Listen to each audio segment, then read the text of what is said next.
You'd think that after that day when all them demons surrounded me in my mama's bed that I would have stopped drinking alcohol and smoking weed. If I'm being honest, seeing all them spirits at what felt like an all-time high only drove me to do it more.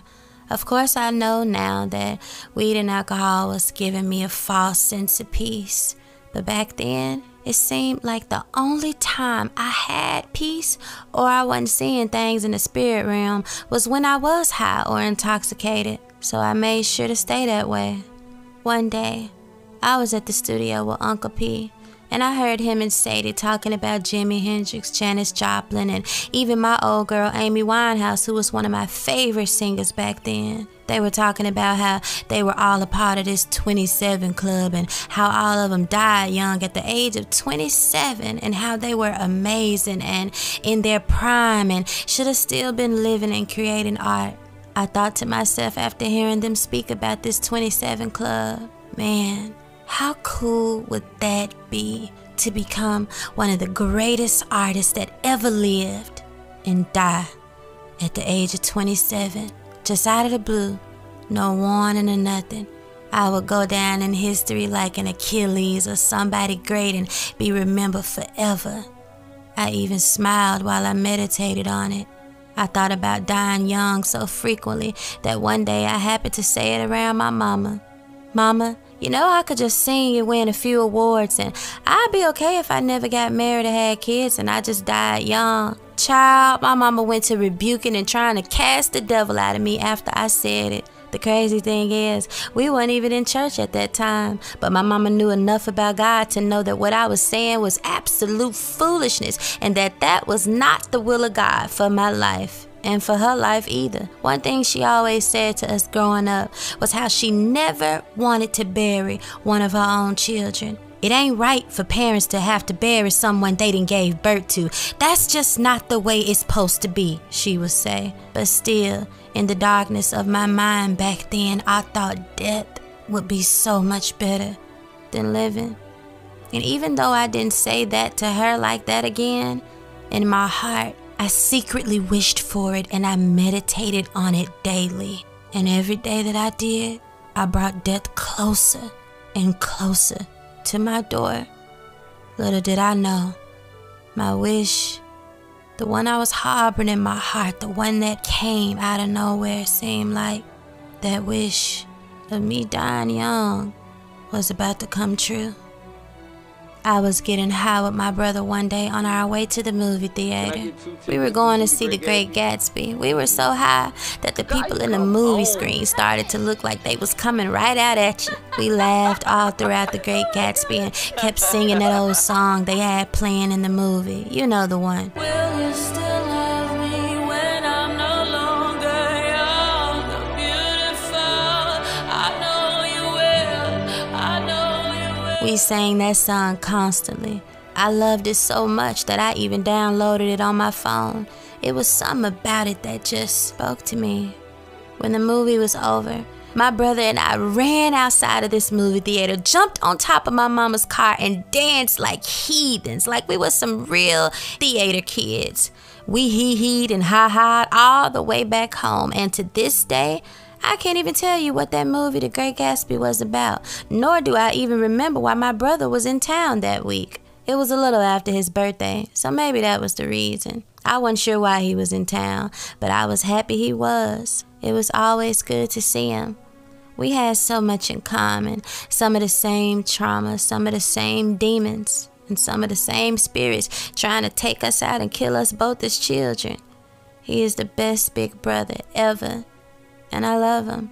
We didn't cry together, hugged and shared all types of terrible stories with one another, and on top of it all, we both had this huge funny bone. We was sitting down one day, cracking jokes, talking about something silly, because that's what we always did. My brother and I must have laughed till we cried. I looked back over at him, and the next thing I knew, to my surprise, he was crying. When I asked him why, he said because he loved this. He loved laughing because it kept him from thinking about all the pain and all the horrible memories and things he'd had to endure in such a short span of life. And when I saw he was crying, I could feel the tears welling up within my own eyes because I realized that I too did the same thing. I laughed and made other people laugh because it masked my sorrow, it masked my confusion, and it masked my anger at God. Even in high school, my friends would always laugh at me and call me dramatic and hilarious. They told me, "Takyah, you are so funny." And I made sure to keep them laughing too. I don't know. I guess I just figured if I couldn't be happy, at least I could make somebody else happy.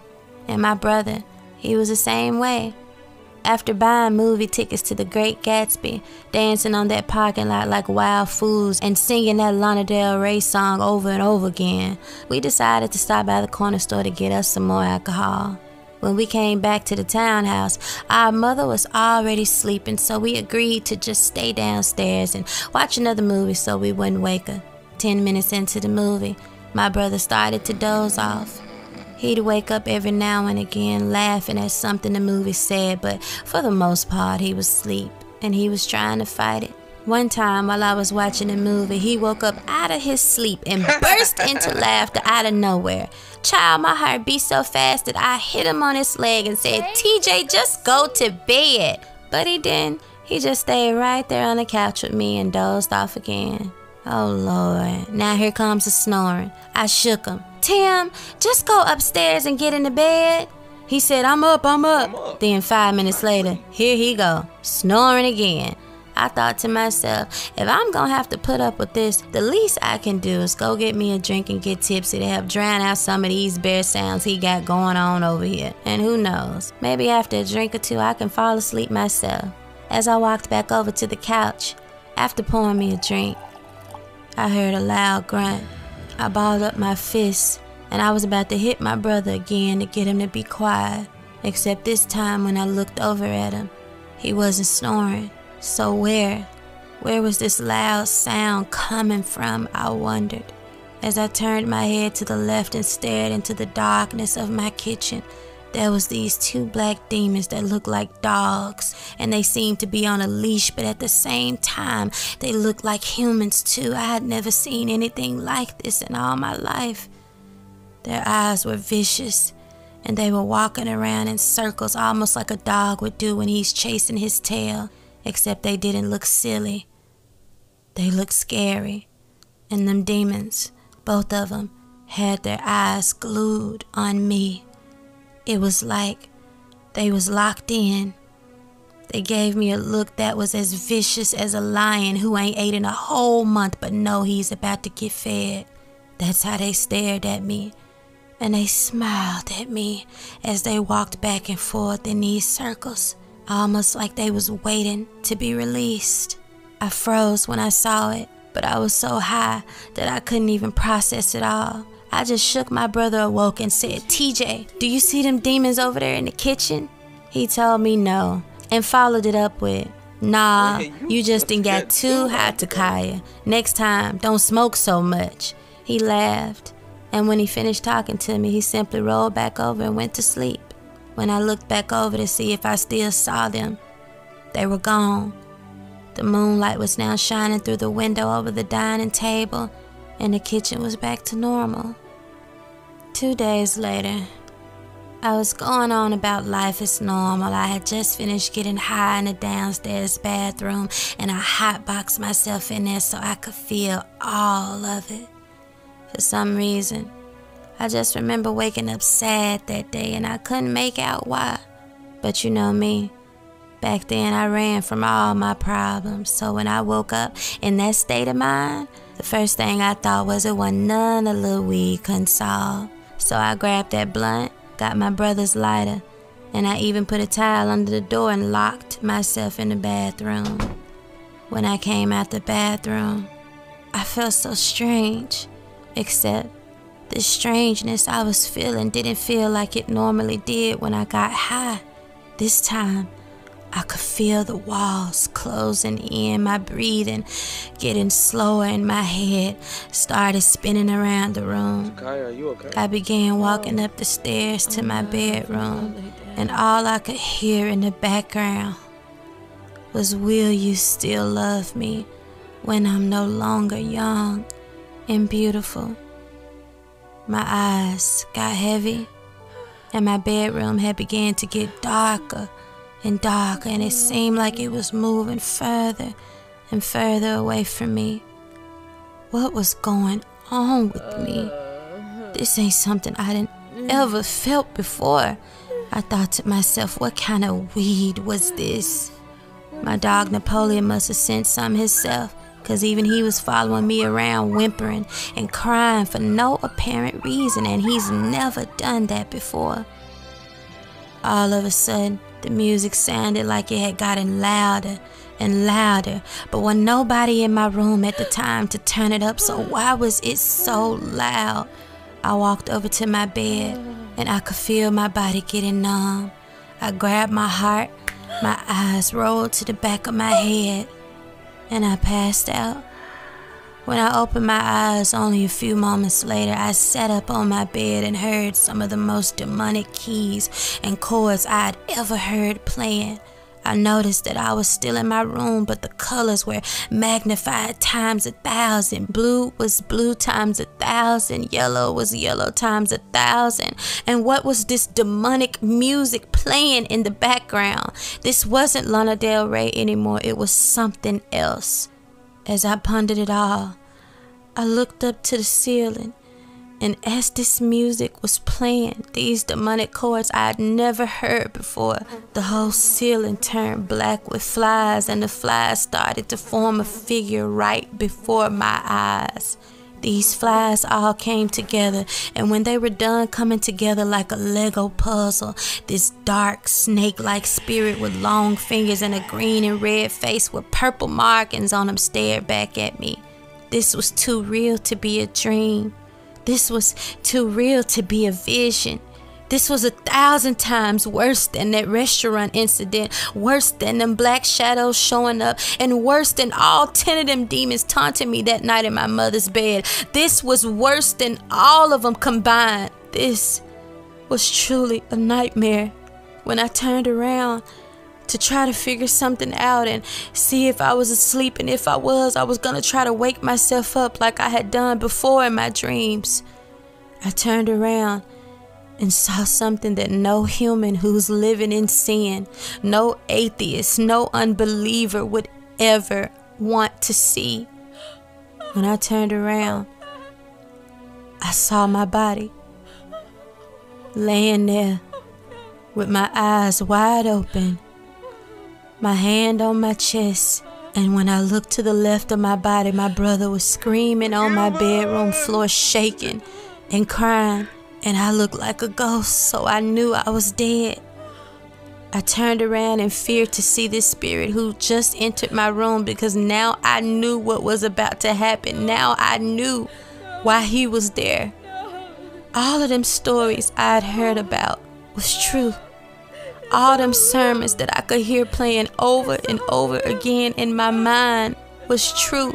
All them scriptures I was reading before I became angry with God and walked away from him, it was all true.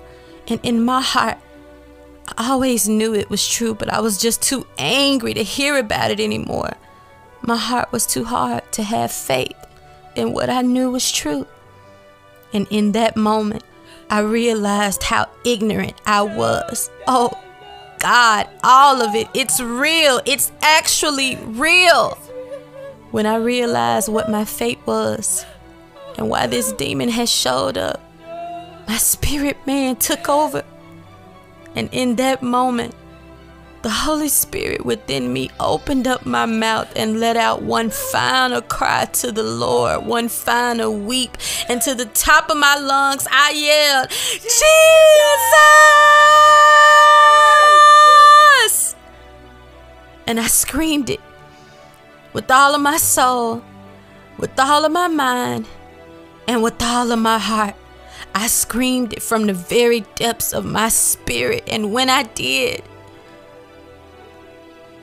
a white robe came and stood in front of me.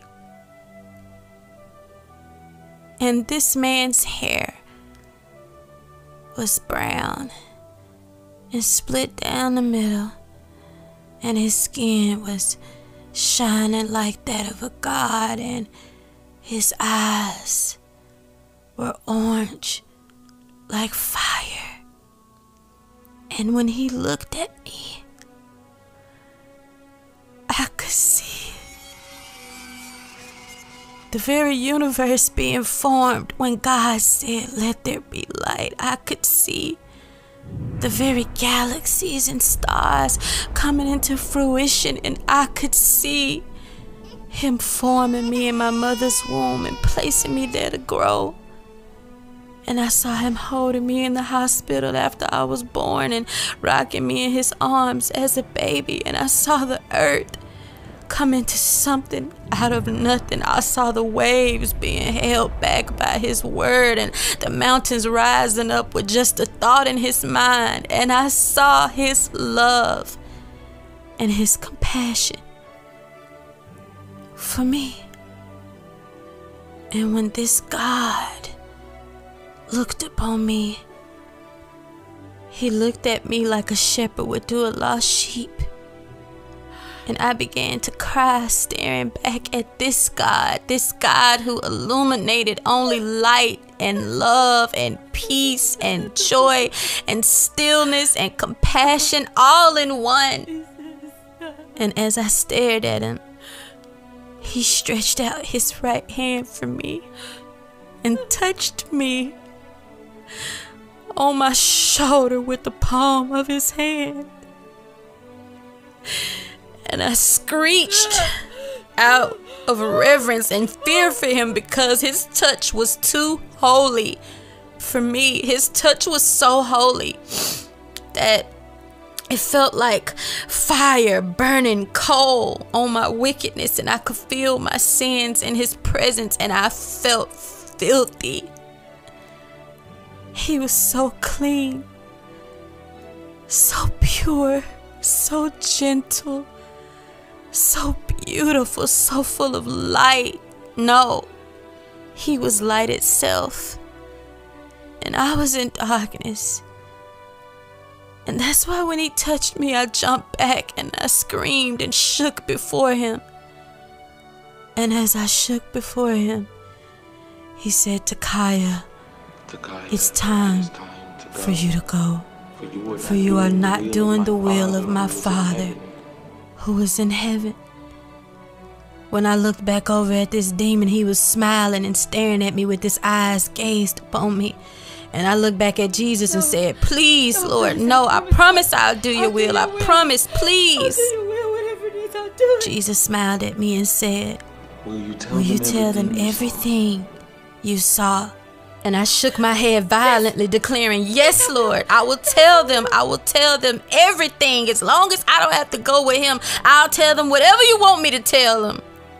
All of a sudden, that demon that was waiting for me cried out in anger. No, she belonged to us. And he said something like, these are not the rules. Back then, I was confused. And it took me years to know what he meant by that. These are not the rules. What did he mean? But now, I know exactly what he meant. Years later, in my studies, I found out that there are actual courts in heaven. And that heaven itself even operates by laws and regulations and rules. And that's why that demon was so angry like that, because legally, he had every right to be there. And he had every right to take me back to the pit of hell and into outer darkness with him. But Jesus, but mercy, but love said no. And when this demon started to yell back angrily at the Lord, saying, this isn't the rules, no, she was ours, Jesus silenced him with one point of his finger, and that demon went flying out the window. And he got smaller and smaller until he basically disintegrated into nothing. But the last thing he said on his way out in anger Well, she'll F up again and I'll be back. And he looked at me with pure hate and evil. If looks could kill, and I wasn't already dead, I would have died 1,000 deaths over after that look, 'cause he thought he had me. Once he left, I could see the gates of heaven coming before me, and the Lord looked up to heaven and said, "Father, please." Then, in the midst of it all, I heard my mama praying, and I could see her prayers like little bitty words flying through the clouds with me like sentences, and I could see heaven in the distance. But these big gates were getting closer and closer and clearer before me. Then I heard the Lord again. "Please, Father, do you hear her mother praying? She is not ready." And when he said that, I could hear my mama, and I could see her holding my body, crying and pleading with God to give me another chance. And Jesus, after talking to the Father, turned back to look at me. But he wasn't smiling like he was before. His face was more serious, but it was still gentle and loving at the same time. He was so beautiful that I can't even think of a word for his look, but if I had to, I would say that it was a look of pure love and compassion. And in that moment, I could feel my spirit flying back down to the earth like lightning. And at first, I was all the way out of my body, but now I could feel my spirit coming back into this lifeless shell of mine, because that's truly all it is. And my mama's voice got louder and louder, and Jesus in heaven got more blurry. Suddenly, I opened my eyes, and I was in my mother's arms, and she was holding me, crying and speaking in tongues over me. My brother was crying, standing in the doorway with his hands over his mouth, watching my mother hold me. When I came back around, he ran over to me and hugged me and my mama, and all three of us was on the floor in a bear hug, sobbing and praising God. That day changed my life forever. My mama's side of the story is that I was as pale as a ghost and my skin was wet and clammy. Her being a nurse and having dealt with patients who died before, she said I was as good as dead, and my body was just like a dead patient's body. My brother's side of the story was that when I collapsed on the bed, a cloud of darkness came in and overtook the room, and although he couldn't see anything, he could feel everything I later on told him I saw. And that's why he was on the floor shaking and screaming, "Please forgive us, Lord, and help us." And to this day, he don't even like to talk about it, because he said he had never felt darkness like that before. He doesn't even like thinking about it. After all this happened to me, I walked around like a zombie for what felt like a whole month before I was back to normal. I was so out of it that I canceled a few of my studio sessions with Uncle P. The next day, I called Savannah and broke up with her immediately. And that girl knows she went off on me. She thought I was lying and that I was just making something up because I didn't want to be with her anymore. And I told her, "Please, Savannah, I wouldn't do that to you. What I'm telling you is what really happened." She rolled her eyes, said a few more choice words for me that I ain't gonna repeat over this Christian broadcast. And 2 months later, she had another woman up on her page saying how she found the woman of her dreams. When I say I walked around like a zombie, I don't mean a literal zombie. I mean, I was in a state of shock.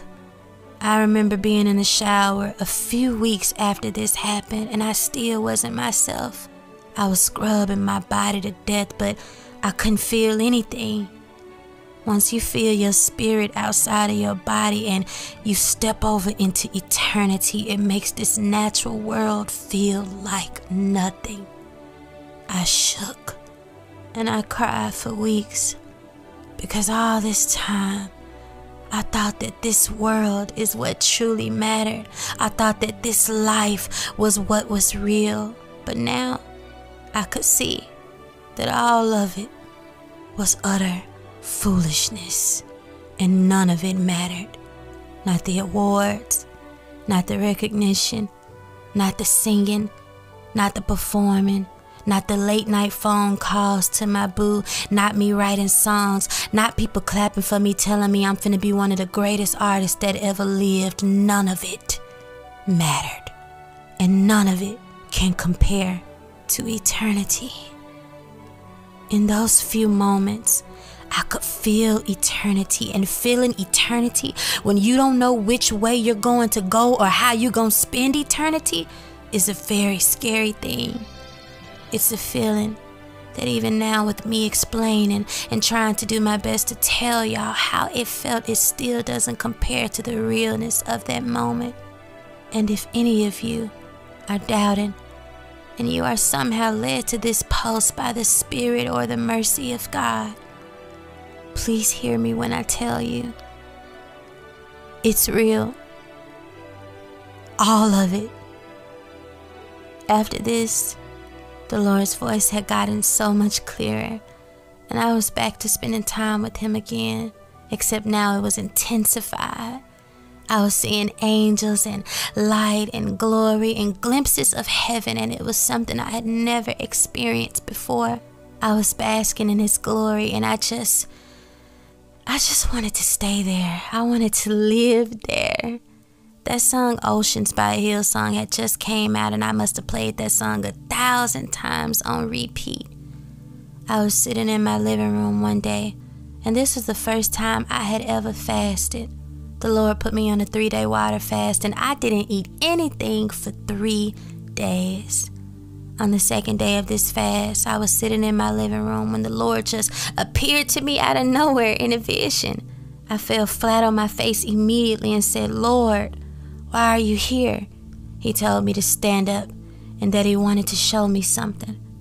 I was a little scared to walk over to Him, but I did. When I walked over, a big door appeared, and on the door frame of this door were demons, and they were angry and trying to fight me and keep me from walking in it.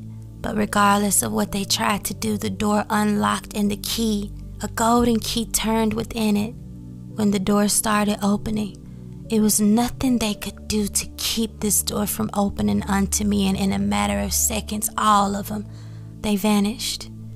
This large door that looked like it could have been made of gold or bronze wood opened unto me, and I saw these huge mountains, but not just any mountains. I mean, it was some of the most beautiful mountains I'd ever seen. The best of National Geographic can't even compare to it. Suddenly, right before my eyes, every mountain I was looking at was filled with millions and millions of pounds of gold. As I gazed upon this, the Lord said, "Takyah, all this you will bring to my kingdom." When I looked back through this same door, every block of gold that I had just seen turned into the face of a person. A white woman, a black man, an Asian woman, a Muslim woman, a white man, a black girl, and it was millions of them. I looked back at Him and questioned, "Lord, all of this?" He then smiled again and said, "Yes, Takyah, all of this." Then in a flash, the vision closed up and Jesus was gone. I fell to the floor and wept for hours, for it was a mighty vision. The very next day, which was the 3rd day of my fast, the voice of the Lord came to me while I was on the living room couch sleeping, and He told me to get up. He told me, "Take your Bible with you and follow me." I grabbed my Bible and hurried out the front door. As I was walking, the Holy Spirit told me where to go and which way to take. And He told me to sit down at this spot in this park and to wait. I sat there for 15 minutes with my Bible just reading, but also with anticipation. And lo and behold, an older white man comes and sits down only a few feet away from me on the grass. The Lord told me to get up and walk over to him, so I did as I was instructed. Needless to say, this man was going through a cancer battle, and I prayed for him, and he cried, and we hugged, and he ended up becoming a friend of my family, and he still is to this day. And thus, the vision God gave me was put into motion the very next day after giving it to me. And that only increased my hunger because now I was excited and I wanted to know more. Who are you? What kind of God wakes me up and ordains me to come and meet a man I don't even know so that I could minister to him? What kind of God comes to someone who is rejected, misused, and lost and shows them such great and mighty things? What kind of God looks so low and still sees purpose and destiny when I was drowning in the midst of darkness? What kind of God cares in this way? What kind of God leaves the 99 to come and see about the one? And Jesus answered me, I am that God.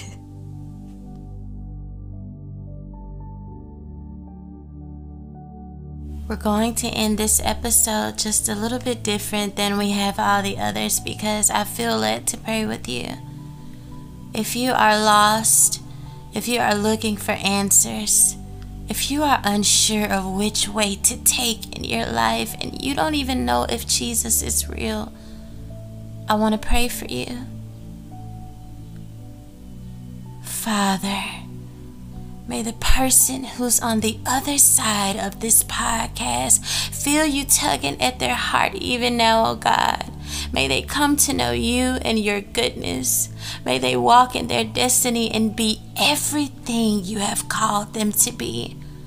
Lord, if they are in darkness, pull them out just like you did for me, for you are no respect of persons. May the same mercy, grace, and love that you extended to me on May 31st, 2013, may that same mercy, grace, and love be extended to them even now. May you wrap them in your arms and let them know that they are loved. And Father, as they confess their sins to you and come to you with their hands up and ready to acknowledge you as God and Lord over their lives, may you forgive them and wipe their slates clean just as you did for me. In the mighty name of Jesus, I pray. Amen.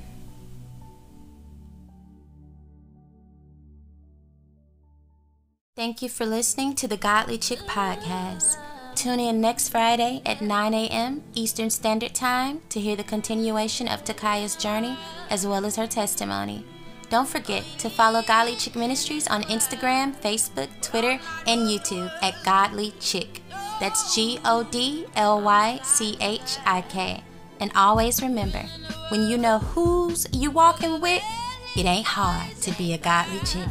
Have a blessed day, and I look forward to having you all here with me again next week. Try to repent for my many sins, but